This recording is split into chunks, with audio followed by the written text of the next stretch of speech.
வணக்கம். புதிய வாசிப்பு புதிய சிந்தனை நிகழ்ச்சிக்கு வரவேற்கிறோம். இன்றைய நிகழ்ச்சியில் தி ஸ்க்ரால் பத்திரிகையின் கட்டுரையை பார்க்க இருக்கிறோம். கனிம வளங்களுக்கு சீனாவை மட்டும் நம்பியிருக்காத இந்தியா என்ற சாராம்சத்தை ஒட்டி இந்த கட்டுரை எழுதப்பட்டிருக்கு. ஆய்வாளர் திருமிகு சஸ்வதா சௌத்ரி கட்டுரையை எழுதியிருக்காங்க. வாதிப்பதற்காக மூத்த பத்திரிகையாளர் திரு சிவபிரியன் அரங்கத்திற்கு வந்திருக்கிறார். வணக்கம். பாதுகாப்பு உபகரணங்கள், மின்சாதன பொருட்கள் உற்பத்திக்கு சீனாவில் இருக்கக்கூடிய அரிதான கனிம வளங்கள் முக்கிய பங்காற்றுது அப்படின்னு சொல்கிறாங்க. இதில் சீனா பயோனியராக மாறினதற்கான அடிப்படையான காரணங்கள் என்ன? இல்லை, சீனாவை பொறுத்த வரைக்கும் அவங்க கடந்த 30-40 ஆண்டு காலங்களில் அவர்களுடைய வளர்ச்சி அபரிவிதமான ஒரு வளர்ச்சி. அது என்னதான் நீங்கள் ஒரு கம்யூனிஸ்ட் நேஷன், ஒரு டெமோக்ராட்டிக் கண்ட்ரி, அதனால தான் அவங்களால ரூல்ஸை என்ஃபோர்ஸ் பண்ணி அவங்க வளர முடிஞ்சதுன்னு சொன்னாலும் கூட அங்கே ஒரு விஷன் இருந்தது. நாடு முழுக்க ஒரு சில விஷயங்களை செய்வதற்கான விஷன் இருந்தது. என்னதான் சீனாவுக்கும் அமெரிக்காவுக்கும் மிகப்பெரிய ஒரு ட்ரேட் வார் இருந்தாலும் கூட இன்றைக்கி அமெரிக்காவினுடைய மிகப்பெரிய ட்ரேட் பார்ட்னரே சீனா தான். இன்றைக்கி நாம் இங்கே தமிழ்நாட்டில் ஐஃபோன் ப்ரொடக்ஷனை பற்றி இன்றைக்கி 2020 பேசிகிட்ருக்கோம். அவங்க 2007 அந்த ஐஃபோன்ஸை இப்போ மேனுஃபேக்சர் பண்ணுறது, அசெம்பிள் பண்ணுறது எல்லாமே சீனா தான்.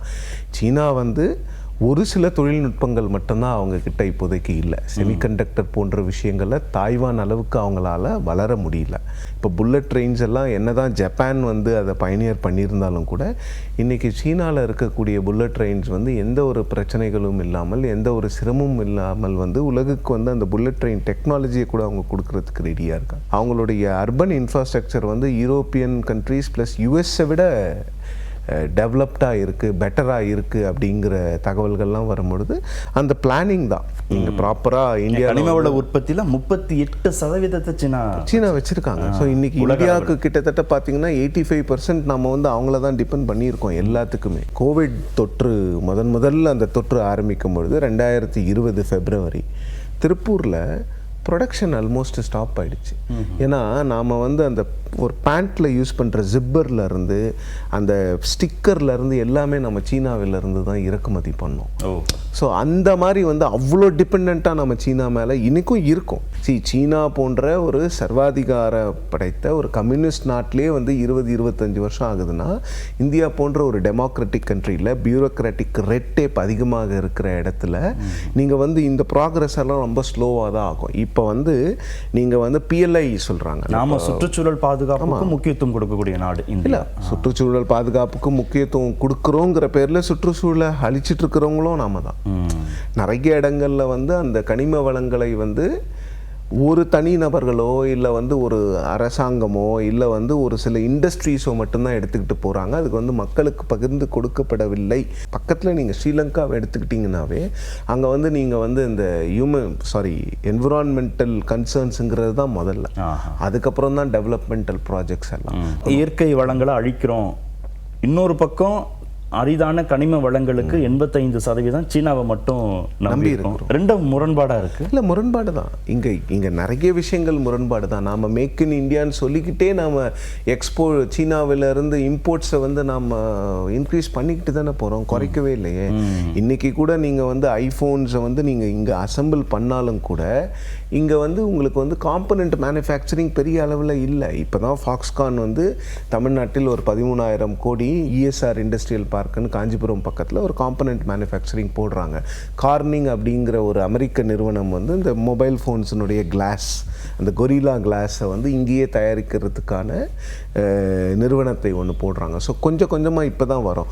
இங்கே இம்போர்ட் பண்ணுற பொருட்களில் நீங்கள் இங்கே வேல்யூ ஆட் பண்ணுறது 6%லேருந்து 8-10% தான் இருக்குது. அது 35, 40, 50, 60, 70ன்னு மாற்றும் போது தான் நாம் சைனாவினுடைய அந்த சிச்சுவேஷனுக்கு நாம் வருவோம். கார்பன் உற்பத்தியை குறைக்கணும் அப்படின்னு இலக்கு நிர்ணயிச்சா நாம் இந்த அரிதான கனிம வளங்களை நம்பி இருக்க வேண்டிய தேவை அதிகமாயிடும் அப்படின்னு சொன்னால் இன்னும் நம்ம டிபெண்டாக தான் மாறிட்டே இருக்க போகிறோமா? இல்லை, நம்ம டிபெண்டாக தான் இருக்க போகிறோம். அதற்கான முயற்சிகளை நாம் எடுக்கணும். 2014ஆம் ஆண்டு மோடி அவர்கள் ஆட்சிக்கு வந்த பிறகு ஸ்மார்ட் சிட்டின்னு ஒரு விஷனை கொண்டு வந்தாங்க. இன்றைக்கி எத்தனை ஸ்மார்ட் சிட்டி இருக்குது இந்தியாவில்? ஸ்மார்ட் சிட்டின்னா என்ன ஆகும்னா, இங்கே புதுசாக எதையுமே இவங்க உருவாக்குறது இல்லை. இவங்க என்னென்னா இருக்கிறத மாடிஃபை பண்ணிட்டு அதை வந்து ஒரு புது விஷயமாக கொடுக்குறாங்களே தவிர, அது மாநில அரசாங்கங்களாக இருந்தாலும் சரி, மத்திய அரசாங்கமாக இருந்தாலும் சரி, இவங்க புதுசாக ஸ்க்ராட்ச்ல இருந்து எதையுமே ஒரு சிட்டி பில்ட் பண்ணியிருக்காங்களா இந்த 11 வருஷத்துலன்னா நிச்சயமாக பிளான்டு சிட்டியாக ஒரு ஸ்க்ராட்ச்ல இருந்து ஒரு சிட்டியை பண்ணியிருக்காங்களான்னா இல்லை. சைனாவில் போய் பாருங்கள், 1008 சிட்டி நீங்கள் காமிக்கலாம். இப்போ இந்த கட்டுரையே சொல்லிட்டு கசகஸ்தானோட நாம் வந்து நிறைய புரிந்துணர்வு ஒப்பந்தங்கள் பண்ணணும். ஏன்னா இந்தியாவை சுற்றியுள்ள பல நாடுகள், பழைய யூஎஸ்எஸ்ஆர்னுடைய நாடுகள்லாம் வந்து கனிம வளத்தில் ரொம்ப ரிச்சான கண்ட்ரிஸ். ஸோ அவங்கெல்லாம் வந்து இந்தியாவோட டிஃபென்ஸ் பார்ட்னர்ஸாக இருக்கிறாங்க, இந்தியாவோட நல்லுறவில் இருக்காங்க. இஸ்ரோலையும் வந்து நம்ம இன்றைக்கி ஸ்பேஸ் டெக்னாலஜியில் நம்ம சுயசார்பாக இருக்கோம்னா, ஒரு காலத்தில் வந்து வேறு நாடுகள்லேருந்து டெக்னாலஜியை வாங்கினோம், அவங்கக்கிட்ட நாம் வந்து உறவு வைத்துக்கொண்டு அவர்களிடம் பேசினோம், அவர்கள்கிட்டேருந்து டெக்னாலஜி வாங்கி இன்னைக்கு அவங்க டெக்னாலஜியை சூப்பர் சீட் பண்ணுற அளவுக்கு நம்ம டெக்னாலஜி வளர்ந்துருக்கு. ஸோ அப்படி தான் நீங்கள் பண்ணணும். ஜப்பான்லேருந்து இன்றைக்கி தாய்வான் தான் வந்து மிகப்பெரிய அளவில் அந்த சிப்ஸ் மேனுஃபேக்சரிங், நாம் இன்றைக்கி பயன்படுத்துகிற மொபைல் ஃபோனாக இருக்கட்டும், இந்த சிப்ஸுக்கெல்லாம் கனிம வளம் ரொம்ப முக்கியம். சீனாவை மட்டும் நம்பியிருக்காம கஜகஸ்தான், நிறைய நாடுகள், தென்கொரியா, ஜப்பான், ஐரோப்பா நாடுகள், அமெரிக்கா, அதையும் நம்பி இருக்கிறோம் இப்போ அப்படின்னு சொல்கிறாங்க. இப்போது நீங்கள் வந்து சீனாவை நம்புறதை விட அமெரிக்கா, ஐரோப்பியா, சவுத் கொரியா, தாய்வான், கசகஸ்தான் இது போன்ற நாடுகளை நீங்கள் நம்புவது அவர்களுக்கு வந்து நீங்கள் ஒரு நம்பிக்கை கொடுக்கறது வந்து நமக்கு ஸ்ட்ராட்டஜிக்காகவும் இம்பார்ட்டண்ட்டாக இருக்கும். ஏன்னா இந்த தாய்வானும் சரி, சவுத் கொரியாவும் சரி, இவங்கெல்லாம் சீனாவோடு எப்பொழுதுமே ஒரு போர் சூழலில், போர்னா என்ன, நான் சொல்கிற மாதிரி இந்த இராணுவ போர் கிடையாது, ஒரு ட்ரேட் வாரோ இல்லை ஏதோ ஒரு பதற்றமான சூழ்நிலையில் இருக்கக்கூடியவர்கள் தான் இவங்க எல்லாம். அவங்களோட நாம வர்த்தகம் வைத்து ஜியோ பாலிட்டிக்ஸில் வந்து அது வந்து நமக்கு வந்து ஒரு மிகப்பெரிய ஒரு ப்ளஸ்ஸை கொடுக்கும். இன்றைக்கி வந்து இந்தியா வந்து ஒரு biggest market for every country. நீங்கள் ஐஃபோன் எடுத்துக்கிட்டாலும் சரி, ஸ்மார்ட் ஃபோன்ஸை எடுத்துக்கிட்டாலும் சரி, எந்த ஒரு சின்ன விஷயத்தை எடுத்துக்கொண்டாலும் இந்தியா வந்து ஒரு பிக்கெஸ்ட் மார்க்கெட். அதனால தான் யூஎஸ் வந்து அந்த அளவுக்கு வந்து நம்மளோட வந்து இணைந்து போகணுங்கிறது நினைக்கிறாங்க. ஸோ இப்போ இந்தியன்ஸோட ஸ்பெண்டிங் அதிகமாக ஆக இந்தியா வந்து எல்லா கண்ட்ரீஸ்க்குமே ஒரு பிக்கெஸ்ட் மார்க்கெட் ஆகுது.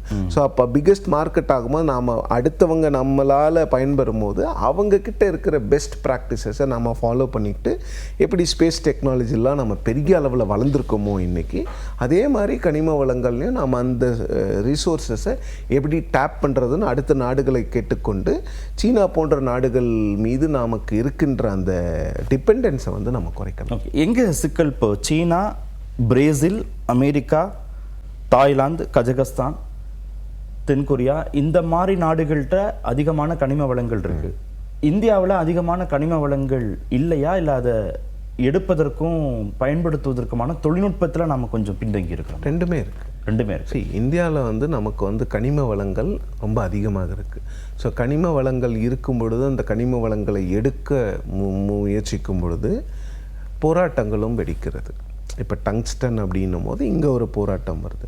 எங்கே வந்து என்விரான்மெண்டல் கன்சர்ன்ஸை மீறி போகக்கூடாது, எங்கே என்விரான்மெண்டல் கன்சர்ன்ஸை ஓரளவுக்கு மீறி போகலாம், இது வந்து கவர்மெண்ட் தான் ஃபார்முலேட் பண்ணோம். இந்த டங்ஸ்டனோ இல்லை ஏதோ ஒரு மினரல்ஸ் இந்த இடத்துலேருந்து எடுத்தால் மக்களுக்கு ஒரு பயம் வரும் பொழுது அந்த பயத்தை முதல்ல நீங்கள் வந்து போக்கணும். மக்கள்கிட்ட வந்து முதல்ல அரசாங்கங்கள் பேசணும். உங்களுக்கு பாதிப்பு இருக்காதுன்னா எப்படி இருக்காது, இருக்கும்னு அவங்க சொன்னாங்கன்னா அது இருக்காதுங்கிறதுக்கு இவங்க சயின்டிஃபிக்காக ப்ரூவ் பண்ணணும்.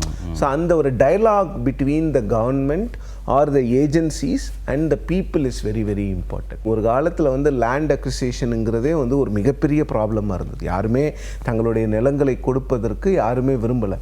இன்றைக்கி வந்து லேண்ட் அக்விசிஷன் வந்து நிறைய இடங்களில் வந்து பிரச்சனையே இல்லாமல் முடியுது. ஏன்னா அதற்கான காம்பன்சேஷன் இடங்களில் 4 மடங்கு 5 மடங்கு கொடுக்கும் பொழுது அப்போ அவங்க விவசாயிகளாக இருந்தாலும் சரி, இல்லை அந்த லேண்ட் அவங்க வேற ஒரு ரீசனுக்கு வச்சுருந்தாலும் மார்க்கெட்டை விட 5 மடங்கு வரும்போது நான் ஏன் கொடுக்கக்கூடாதுன்னு அவங்களா வாலண்டரியாக போய் கொடுக்குறாங்க. இங்கே வந்து நாம் வந்து ஒரு சில விஷயங்களை நம்ம நாட்டுக்கேற்ற சட்டத்துக்கேற்ற நம்ம அரசியலமைப்பு ஜனநாயக முறையில் மாதிரி தான் நாம் ஜனநாயக முறையில் தான் பண்ணணும். ஆனால் பண்ண முடியாதான்னு கேட்டால் நிச்சயமாக பண்ண முடியும். அதுக்கான பொலிட்டிக்கல் வில் வேணும். நிறைய இடங்களில் வந்து இன்றைக்கி வந்து நிறைய காம்ப்ளிகேட்டட் விஷயங்களை வந்து சார்ட் அவுட் பண்ணி அரசாங்கங்கள் செஞ்சுருக்காங்க.